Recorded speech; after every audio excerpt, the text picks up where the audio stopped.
तो दोस्तों, एक और नया दिन और मैं बलजीत परमार हाजिर हूँ आज की एक बहुत बड़ी खबर लेकर, जो मुंबई, भारत और अमेरिका के साथ संबंध रखती है।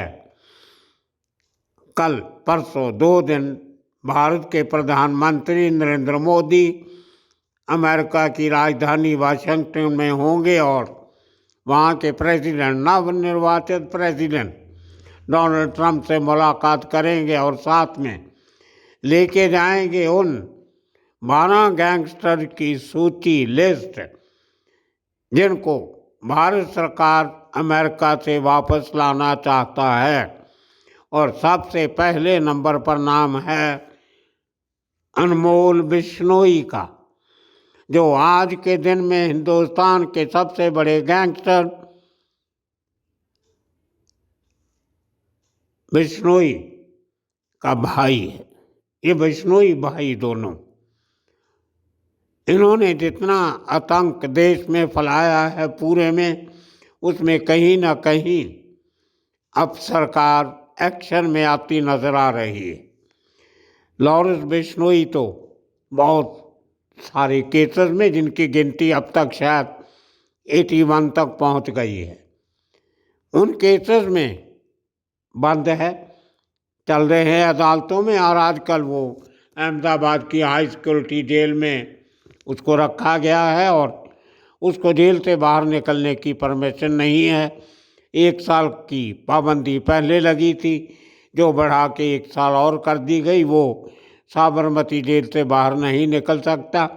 देश के जिस भी किसी अदालत में उसकी पेशी होती है तो वो वीडियो कॉन्फ्रेंसिंग के ज़रिए होती है, उसको बाहर नहीं निकाला जा सकता, कहीं भी लेकर नहीं जाया जा सकता।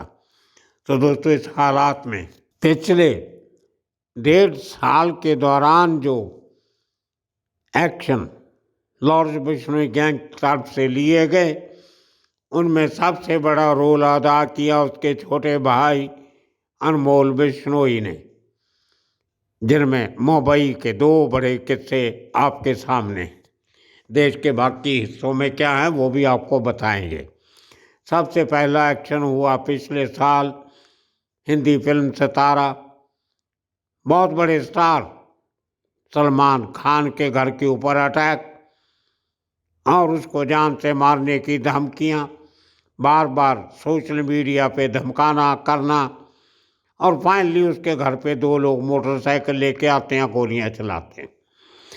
उन 2 लोगों के बीच में जिस शख्स की बात हुई थी, जिस आदमी ने उनको गोलियां चलाने के लिए उकसाया था, प्रोत्साहन दिया था, उसका नाम था अनमोल बिश्नोई और वो लॉरेंस बिश्नोई का छोटा भाई। अब जो चार्जशीट मुंबई पुलिस ने कोर्ट में दाखिल की, तो उसमें कहा गया कि उनके पास उस बातचीत का मैन्यूस्क्रिप्ट है जो अनमोल बिश्नोई और उन 2 हमलावरों के बीच में बातचीत हुई, जिसमें बहुत सारे सनसनीखेज खुलासे किए गए। लोगों को कहा गया कि ये काम जो आप करने जा रहे हो, ये देश के लिए काम कर रहे हो। अगर आप मर गए तो आप देश के हीरो होगे, अगर बच गए तो भी आप हीरो होगे।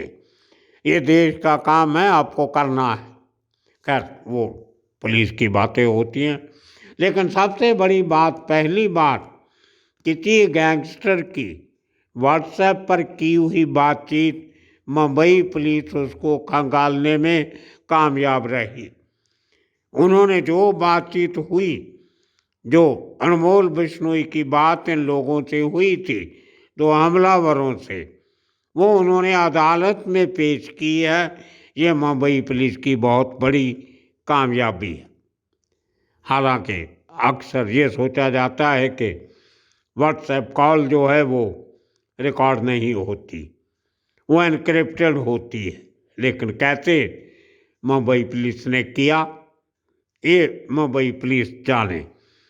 ये उनकी अपनी टेक्निकल सर्विलेंस है, टेक्निकल एक्सपर्टीज़ है, जिसके वजह से उन्होंने सब कुछ ये करने में कामयाबी हासिल की।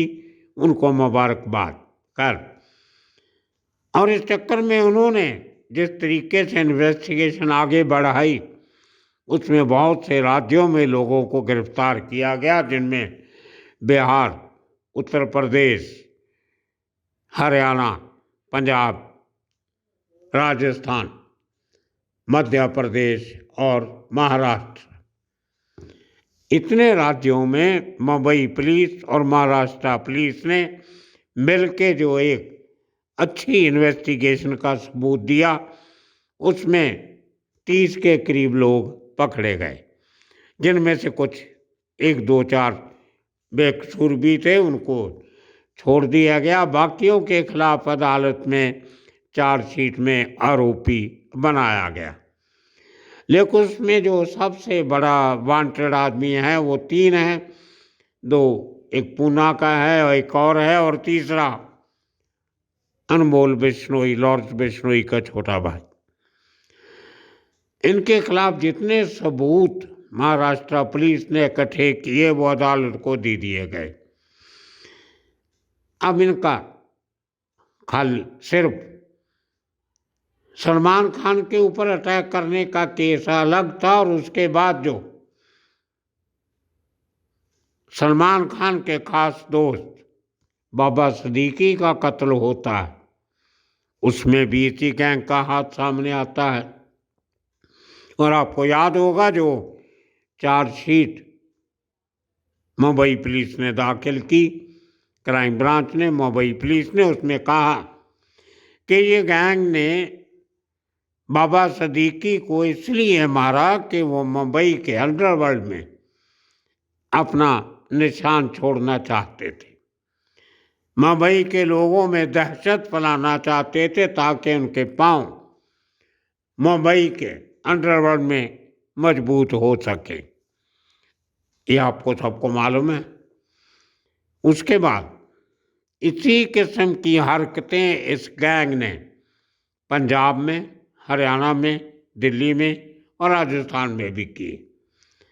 पंजाब में सबसे बड़ी हरकत इनकी थी, जाने पहचाने बड़े रैप सिंगर शुभदीप सिंह सिद्धू, जिनको सिद्धू मूसेवाला के नाम से जाना जाता है, दुनिया भर में उनके करोड़ों फैंस हैं। उस शख्स का कत्ल 2 साल पहले किया जाता है। उस केस में भी इसी गैंग का हाथ था, और उस केस में जो सबसे बड़ी भूमिका अदा की थी लॉर्ड बिश्नोई गैंग की तरफ से, वो गोल्डी बराड़ ने की थी।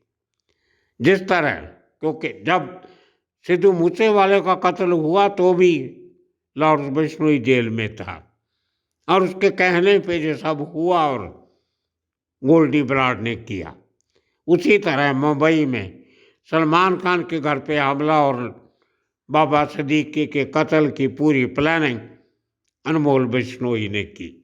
मतलब सरगना जेल में बैठा है और उसके कारिंदे जो बाहर हैं वो बाहर बैठ के सब काम करवाते। तो इस सब चीज़ों को मद्देनज़र रखते हुए केंद्र सरकार, होम मिनिस्ट्री, NIA और हमारी दिल्ली पुलिस का स्पेशल सेल, पंजाब पुलिस, ये सब एजेंसीज लगी हुई थी इस पूरे गैंग के नेटवर्क को देखने, परखने, मिटाने, ख़त्म करने, उसमें लगी हुई थी। और दोस्तों, इतने बड़े केसेस में, सेंसेशनल केसेस में इन्वेस्टिगेशन करने के लिए समय तो लगता है। इसी तरह राजस्थान में सुखदेव सिंह का मर्डर होता है, राजपूत नेता का, उसमें भी इसी गैंग का हाथ था। उसमें भी अनमोल बिश्नोई का बहुत बड़ा रोल सामने आता है। तो कहने का मतलब ये है कि एक गैंग जो देश के विभिन्न राज्यों में अलग-अलग सिटीज़ में इतने बड़े कारनामों को अंजाम देता है, तो कहीं ना कहीं उसका असर दिल्ली सरकार पर भी पड़ता है। तो अलग पुलिस जो है वो अपने अपने काम में लगी रहती है, लेकिन सबसे ज़्यादा पुख्ता एविडेंस जो है इस गैंग के खिलाफ वो महाराष्ट्र पुलिस ने इकट्ठी की। और उसके चलते हुए अब जब आने वाले 2 दिनों में प्रधानमंत्री नरेंद्र मोदी अमेरिका में होंगे तो उनके जो टीम होती है साथ में बहुत सारे सलाहकार, अफसर, एजेंसीज के रिप्रेजेंटेटिव, फॉरेन मिनिस्ट्री के लोग, ट्रेड के लोग सब साथ में होते हैं। और जब प्रेसिडेंट ट्रंप से मुलाकात होगी तो उसमें सूत्रों के हिसाब से एक 12 मेंबर जो हैं वो जो सिंडिकेट के मेंबर्स हैं, क्राइम सिंडिकेट के, उनकी लिस्ट जो है वो अमेरिका को सौंपी जाएगी और उनसे ये दरख्वास्त की जाएगी कि लोगों को भारत के हवाले किया जाए। कौन कौन है वो लोग, सुनिए। अब आपको बताते हैं उन लोगों के नाम जिनकी सूची लेकर प्रधानमंत्री की टीम अमेरिका जा रही है। हालांकि काम तो बहुत हैं उनके, और उनमें से एक काम ये भी है कि ये गैंगस्टर्स को भारत में भेजा जाए। सबसे पहला नाम है अनमोल बिश्नोई का, दूसरा नाम है गोल्डी बराड़ का जो सिद्धू मूसेवाला केस के अलावा और बहुत सारे मर्डर केसेस में इन्वॉल्व हैं। तीसरा नाम है गोल्डी बराड़ का बहुत बड़ा सहयोगी धर्मनजोत सिंह उर्फ धर्मन कालू, उसका नाम है। फिर अमृतपाल सिंह, उसके बाद हरजोत सिंह, फिर हरवीर सिंह, नवरूप सिंह, स्वर्ण सिंह उर्फ फौजी। ये वो शख्स है जो पंजाब में काफ़ी सारे आज पिछले 2-3 महीनों से बहुत सारी वारदातें करवा रहा है। उसके बाद पंजाब के अलावा दूसरे लोग आते हैं, हरियाणा, राजस्थान, दिल्ली वगैरह के। उनमें हैं साहिल कैलाश रटौली, योगेश उर्फ बॉबी बेरी, आशु उर्फ भानु प्रताप सांबली और अमन सांबी का नाम भी इन 12 की लिस्ट में शामिल है।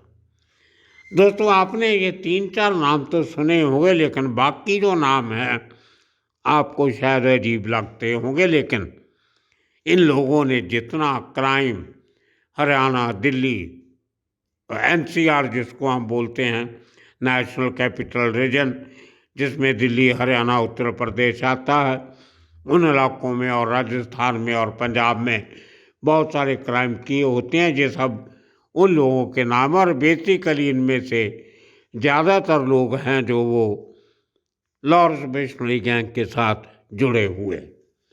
और कहीं ना कहीं अब सरकार ये तैयारी करती नज़र आ रही है कि लॉरेंस बिश्नोई गैंग को शिकंजे में लिया जाए।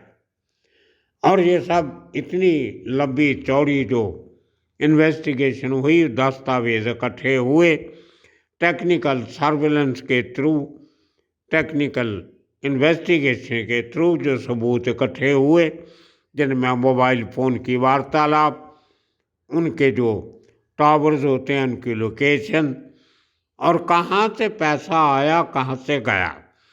मुंबई पुलिस की चार्जशीट में एक बहुत बड़ा खुलासा था कि इन लोगों को जो लोग लॉरेंस बिश्नोई के लिए मुंबई में काम कर रहे थे, उन लोगों को पैसा कैसे उनके खाते में पुर्तगाल से ट्रांसफ़र किया गया, उसके सबूत भी मुंबई पुलिस ने अदालत को दिए।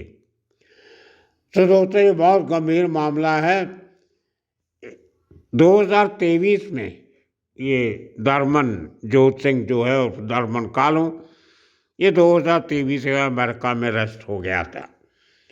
और उसके बाद इसका पूरा चिट्ठा जो है वो पिछले महीने मुंबई के स्पेशल कोर्ट में सिद्दीकी की हत्या के सिलसिले में अनमोल और 2 अन्य वांटेड आरोपियों के खिलाफ गैर जमानती वारंट जारी किया था।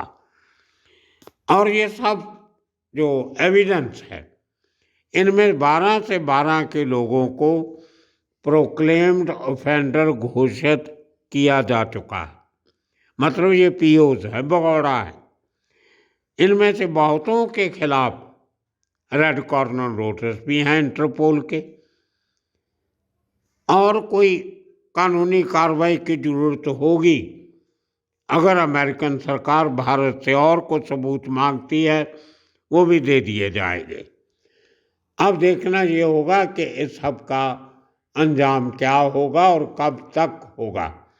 हैरानी की बात यह है कि अमेरिका में जो भारत का सबसे बड़ा दुश्मन, जिसको भारत सरकार सबसे बड़ा दुश्मन मानती, गुरपतवंत सिंह पन्नू, खालिस्तान मूवमेंट का लीडर, सेक्स फॉर जस्टिस नाम की संस्था चलाता है और भारत सरकार ने उसको डेजिग्नेटेड टेररिस्ट डिक्लेयर किया हुआ है। अब जब भारत के प्रधानमंत्री अमेरिका में जाते हैं और डोनाल्ड ट्रंप से मुलाकात भी करेंगे तो इन 12 लोगों की लिस्ट में उस गुरपतवंत सिंह पन्नू का नाम नहीं है। यह अपने आप में एक बड़ा सवाल है कि भारत सरकार ने पन्नू का नाम इस लिस्ट में क्यों नहीं रखा। उसका कारण ये भी हो सकता है कि ऑलरेडी न्यूयॉर्क की अदालत में पन्नू के केस को लेकर भारत के नेशनल सिक्योरिटी एडवाइज़र के ऊपर भी शंके खड़े किए हुए, उनको इंडाइट किया हुआ है, उनका नाम केस में लिया हुआ है और कुछ भारतीय एजेंसीज के लोगों के नाम भी लिए हुए हैं। क्या भारत सरकार इस पूरे इश्यू को कंट्रोवर्शियल नहीं बनाना चाहती थी कि अगर इन 12 के साथ 13वां नाम पन्नू का लगा देते तो शायद अमेरिका इसको सीरियसली नहीं लेता। ये अच्छी स्ट्रेटजी है। भारत सरकार ने जो पन्नू का नाम इस लिस्ट में ऐड नहीं किया, वो उस कंट्रोवर्सी से बचने के लिए नहीं किया, उसको किसी और लेवल पे डील करेंगे। आने वाले दिनों में वो भी सामने आएगा। लेकिन आज के दिन में हकीकत है कि कहीं ना कहीं लगता है कि भारत सरकार लॉरेंस बिश्नोई गैंग के ऊपर शिकंजा कसना चाहती है और उनके साथ जुड़े हुए लोगों को इंसाफ की गलियारों में लाकर खड़ा करना चाहती है। अब आने वाले दिनों में देखना होगा कि इन पूरी कवायद से निकल के क्या आता है, ग्राउंड लेवल पर इसकी हकीकत क्या है, प्राप्ति क्या है, सफलता कितनी है, what is the end result, वो आने वाले दिनों में मालूम पड़ेगा। तब तक के लिए आप सबका बहुत बहुत शुक्रिया, धन्यवाद।